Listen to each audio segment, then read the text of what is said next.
In a quiet town nestled between forgotten hills stood an antique shop, its windows thick with dust and secrets.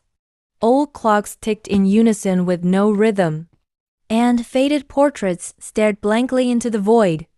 But in the farthest corner, behind a cracked mirror and moth-eaten lace, sat a doll. Her name, stitched faintly into her apron, was Clara. She had porcelain skin, eyes too glassy to feel lifeless, and lips painted in a perpetual smirk that never seemed quite right. No one remembered when she arrived at the shop. She was just there. One rainy afternoon, 12-year-old Elsie wandered in, clutching a wet umbrella and curiosity.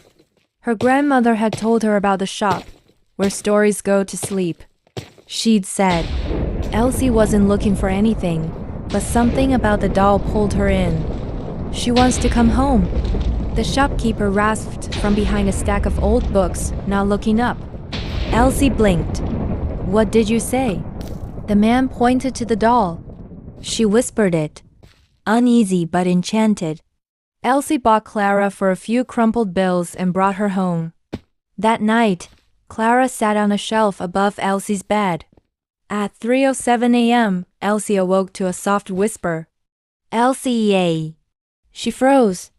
The room was dark, but the doll's eyes caught the moonlight gleaming. She told herself it was a dream.